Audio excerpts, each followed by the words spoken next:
Welcome back. Most of the snow has melted away across the state of North Dakota, and it is time to play ball. Several teams opened their seasons yesterday. So for more on that, we bring in Jody Norstedt. And Jody, I bet high school athletes have been waiting for this moment for a long time. Yeah, us too. And you're exactly right. There's nothing more energizing than that first day of 50, 60-degree weather, and you get to be outside playing ball. Everything is still pretty quiet on the eastern side of the state for baseball, but out in Bismarck, they snuck in some games at the Sanford Sports Complex yesterday. I put the Patriots at number 4 in my preseason rankings from Century. Dickinson was last year's runner-up, but graduated a lot. Second inning, Century straightened Mattern up the middle, but the Midgets, Cody Meyer lays out for it. It's the lead runner. You can always expect good defense from Dickinson. Next inning, man on second for Jacob Olson. We heard from him on Wednesday. He's ready to get the season going. Drives in Dawson Wycombe. Game tied at 1. Next batter is Mattern. That's a solid single to right. Matt Miller breaks the tie. Olson puts the Patriots up by 2. I'm telling you, this offense is going to be dangerous again this year. 3 batters later, Century scores again. Mattern comes home on the infield single. Century wins 7-2 in Game 1 and then in 4-1 in Game 2, taking a pair of non-conference games. Bismarck and Legacy clashed at the Sanford Sports Complex 2. Sabres wreaking havoc on the base pass in the third. It's a swing and a miss, but a Sabre steals second. Kyle Schatz comes home. Legacy leads 2-0. A few batters later, Jason Hoekstra, pretty good quarterback on the football team, sends this one out to left. That allows Caden Sullivan to come on in. Sabres with a 3-0 lead. Legacy only won 9 games last year, but played really well in the region tournament and almost made state. Bismarck cuts into the lead in the third. Shane Severson delivers the base knock to center for the RBI single.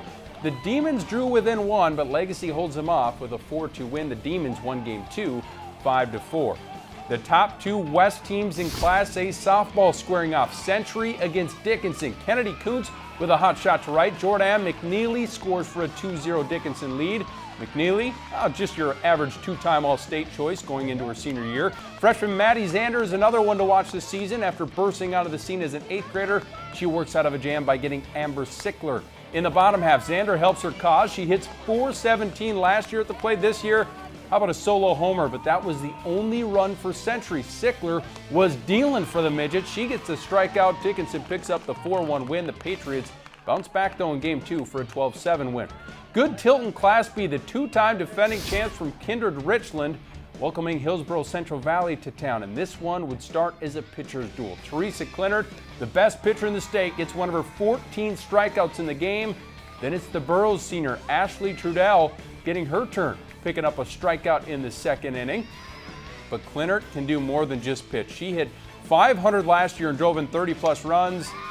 Well, here's her first RBI of the season, out of the park, into the field, onto the 5th. Clinard at the plate again. Can you say game-changing player?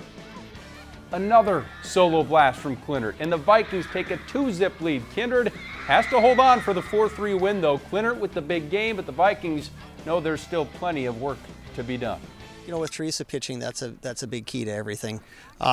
We have more experience. We're really pretty young. You know, we lost 5 important seniors last year. It's absolutely amazing. We have been in that gym for far too long. It was getting a little bit difficult to go in there every day and to find that motivation. We did a pretty good job of keeping up and wanting to be there, but it just feels great to be out here. Like, this is softball. This is why we do it.